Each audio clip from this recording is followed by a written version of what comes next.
Hello, everybody. It's David Ark, and I'm a co-founder from Check Out DFW. Thanks so much for joining us today. I'm here with John Butcher, the realtor with Butcher Group, runs Butcher Group with his wife, Nikki. So, John, thanks for joining us today. Thanks for having me. Yeah, it's fun stuff.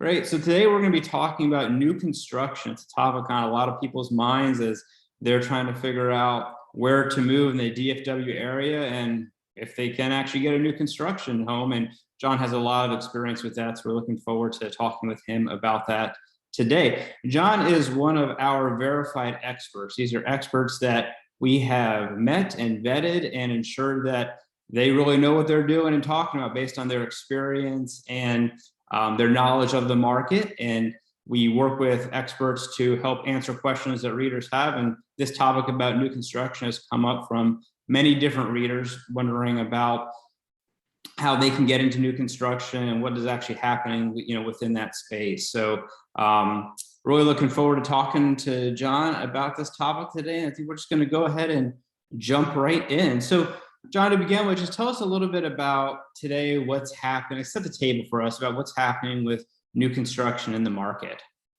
So COVID has changed a lot, and in the new construction world, it's night and day from what it was a year and a half, 2 years ago.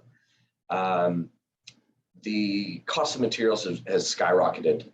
The labor pool has shrunk for them. So it's, we're going from being able to build a house, sign on the dotted line, get permits, get stuff built in 4 to 6 months to typically 10 to maybe 14 months with your good builders. And then you've got some that can't even get that to happen. We've got people that have been under contract for 18 months. We don't specifically, but we hear in our brokerage at Evie that they've been under contract for 18 months and they haven't even poured a slab yet. So it's a struggle. Wow. So how long has this been? Has this really kind of been, during the pandemic, were you sort of seeing this happening kind of ahead of time? What can you tell us about that? So it was during the pandemic, you saw some supply chain issues and you knew things were going to happen. We didn't know to this degree, to be honest with you. And this really started probably December, January of last year, where those who were able to contract in December, January, February of last year, right before the builders had to pull back, right? They've pulled back on allowing starts per month. Most neighborhoods are allowing each builder to start 2 homes per month, where they were able to start 5 or 7 before. And so that's caused a logjam in who can buy what. And so that's also hurt the supply of existing inventory. Existing inventory is tough to get to because there's no new construction to help that logjam. Right. Okay. So tell us a little bit about people who are interested in new construction. Why are they interested, or even like who is new construction right for? Tell us a little bit about kind of the profile.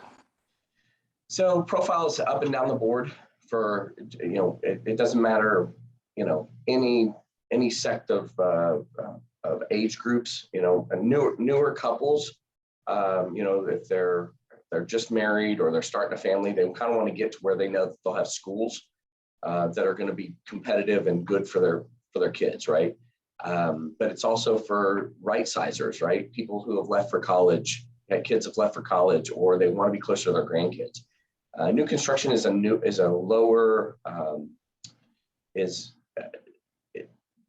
it's lower maintenance overall because, your HVAC is new, your water heaters are new, all of those things, instead of having to upkeep and replace, something that's 30, 40, 50 years old.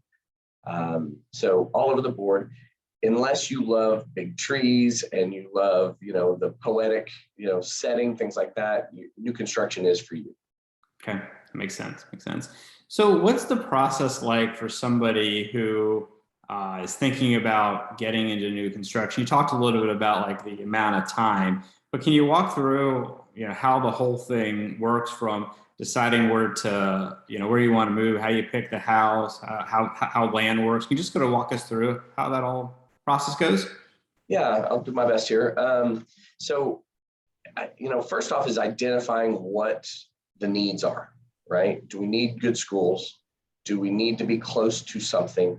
Are we traveling into work now? Are we not, right? Or are we 100% remote?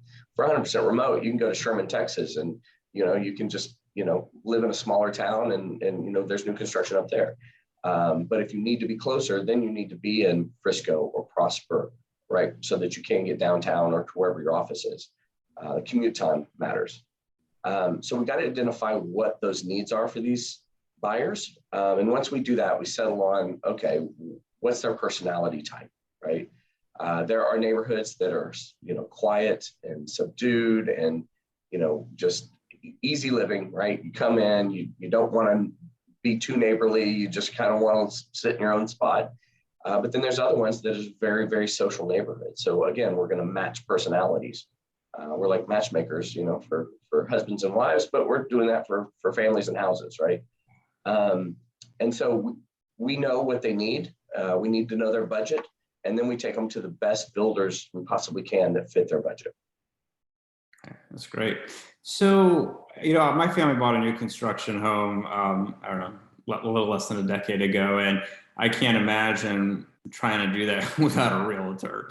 It's different. It's for sure different process than when you're, buying a, kind of a resale. I was just kind of curious if you could talk about what does a realtor, provide and do as part of, the process here that is really sort of, needed for somebody who's thinking about getting into new construction.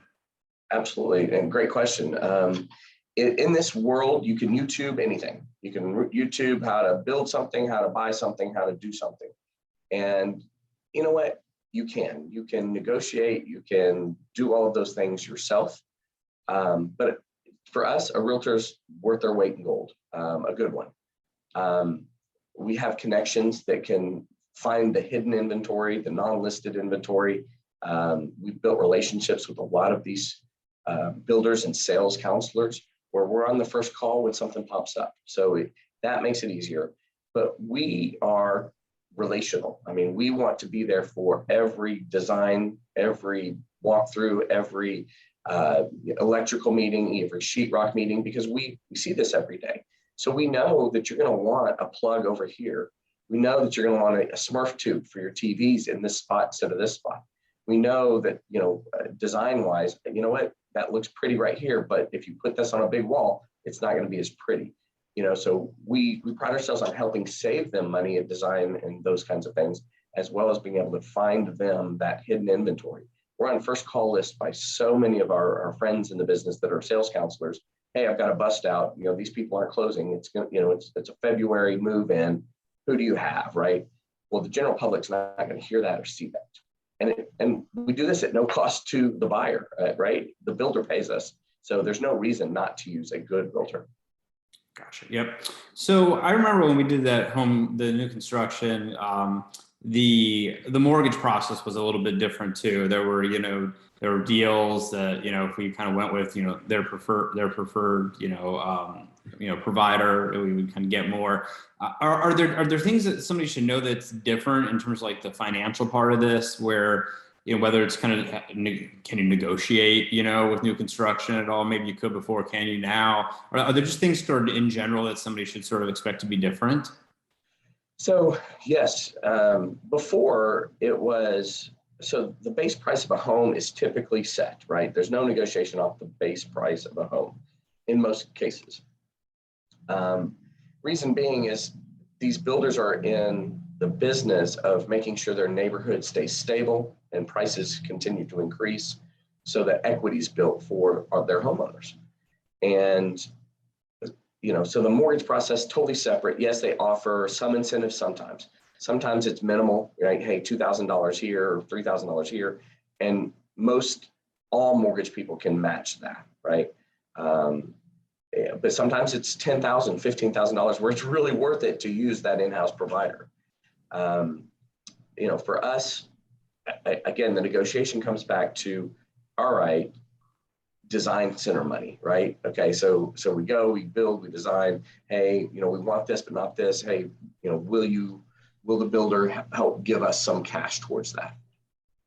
Okay, gotcha. Okay, so this might be sort of like a hard kind of, prediction sort of question, knowing where they all exist, but everyone wants to know, where can I go to get new construction? We need to send everybody to Sherman, Texas. Hopefully not, but kind of curious, like if somebody, listens to this and is wondering, okay, well, where can I go? What would you tell them today? So the largest increase in cost for a lot of these builders has been dirt, right? And so the closer you are to downtown Dallas, closer you are to, the fun stuff in DFW, the higher the dirt cost is. So we go to budget, right? So if you only have $400,000 to spend on a new construction house, guess what? Frisco's not for you. Prosper's not for you. Salina's starting to not be for you. So we're going to have to go north. So it could be Sherman. It could be Forney out east. It could be Melissa. It could be, Van Alstyne or North Lake, which is further out. The dirt is cheaper. The developers understand, hey, we bought this dirt at this price. We can sell it at this price. Everybody's in this to make some money, and we want all of them to make some money because that's how the economy keeps rolling.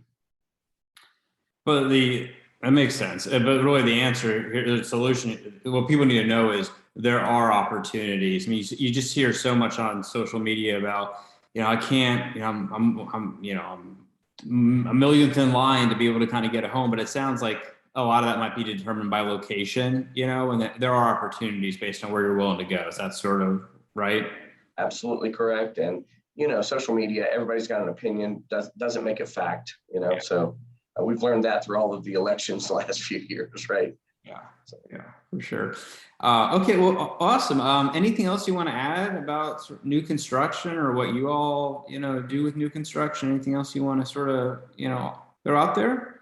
I mean, we've hit a lot of good points. I think that, finding someone that's in that space and works in that space diligently is so key to success. And I can tell you 10 examples over the last year that the reason we won, they were going with a discount broker or somebody that was part-time and they couldn't get the deal done. But if you use somebody that is, that sells and has those relationships, it makes life a lot easier. And, ultimately we're just here to help manage that stress and that, the tough part of this for buyers. So we work hard and try hard for everybody.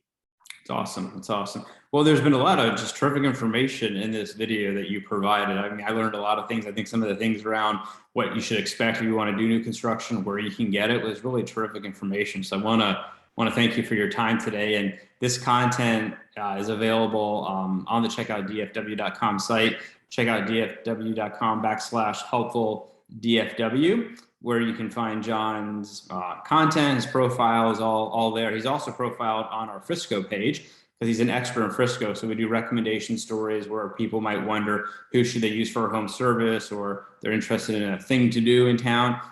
John really knows Frisco quite well. He and his wife do. And we go to him and ask him for recommendations from time to time. So you can find John all over our website, offering all sorts of helpful information. So John, I want to thank you again for your time, and thank our audience for watching, and we'll talk to you all soon. Thank you. Thanks, appreciate it.